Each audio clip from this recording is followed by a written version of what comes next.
Welcome to The Explainer. We're surrounded by numbers, right? But have you ever really stopped to think about what makes a rational number different from an integer? Well, today we're going to break down that entire real number system piece by piece. And trust me, you'll never look at numbers the same way again. So you've probably heard these words thrown around before in math class: natural, integer, rational.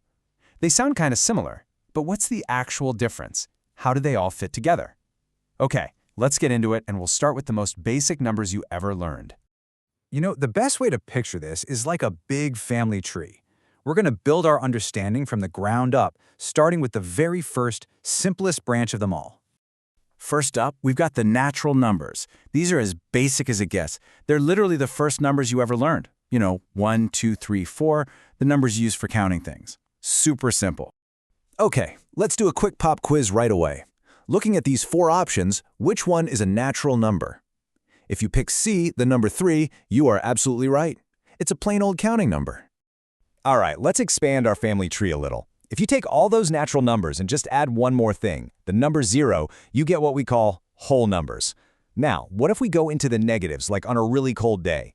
Well, when you take all the whole numbers and you include their negative twins, you get this even bigger group called the integers.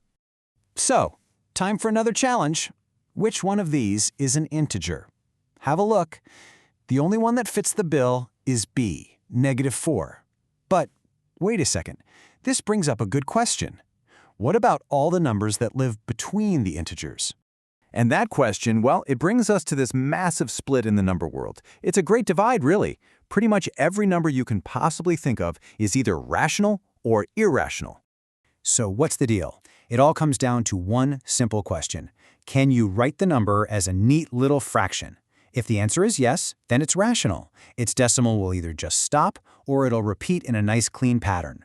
But if you can't write it as a fraction, then you've got an irrational number. Its decimal is just, well, it's chaos. It goes on forever with no pattern at all. All right, let's see if you've got a handle on that. Which one of these is the rational number? The answer has to be C, 0.75, because you can write that as the fraction 3/4. Pi and the square root of 5, they are like the poster children for irrational numbers. Okay, let's flip that around. This time, which one is irrational? Yep, you got it. It's C, the square of 2. It's one of those classic mathematical celebrities, an irrational number whose decimal just goes on and on and on forever. All right, time to get up and moving for a second. We're going to play a little game, stand up or sit down. I'm going to show you a number. If it's rational, I want you to stand up. If it's irrational, sit down. You ready? Let's do it. First one up is -10. What's the verdict? You should be standing. Why? Because it's an integer, and all integers are rational since you can write them as a fraction. In this case, -10/1. Nice one. Okay, how about this next one? The number is pi.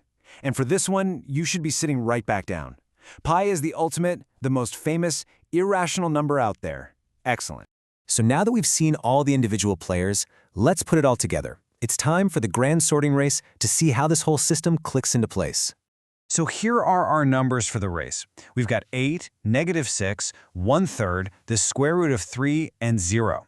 A real mixed bag here, a little bit of everything. Now this chart, this is where it all makes sense. See how the categories are nested inside each other? Think back to our family tree. Take the number 8. It's a natural number, right? Well, that also means it's a whole number, which means it's also an integer, and it's a rational number. See that? Each group is just a part of the next bigger group. The only one standing all by itself is our irrational number, the square root of 3, off on its own little island. You're doing awesome. So let's do one final challenge, a couple of quick brain teasers, just to make sure all these ideas are really locked in. Let's play one more game. This one's called Mystery Number. I'll give you 2 clues, and you have to tell me what kind of number I am. Okay, you ready? Here are your clues. Clue 1, I am a real number. Clue 2, I cannot be written as a simple fraction. Take a second to think about it. What kind of number fits that description? The answer is an irrational number. Of course. That second clue, the fact that it can't be written as a fraction, is the dead giveaway. If you got that, you've totally got this down. Great work. One last lightning round. True or false? Ready? 0 is a whole number. That's true. Next up, all integers are real numbers. Also true. And finally, the square root of 2 is rational. And that one is false. Fantastic job. So when you boil it all down, here's the big takeaway. Every single one of these numbers we talked about today, from the simplest counting number like 1, all the way to a crazy complex decimal like pi, they're all part of one huge family, the real numbers. Every one of them has a home somewhere on the number line. So now you have a really solid map of the real number system. But if all of these are real numbers, it kind of makes you wonder, doesn't it? What on earth is an imaginary number? Well, that's a story for another explainer. Thanks for watching.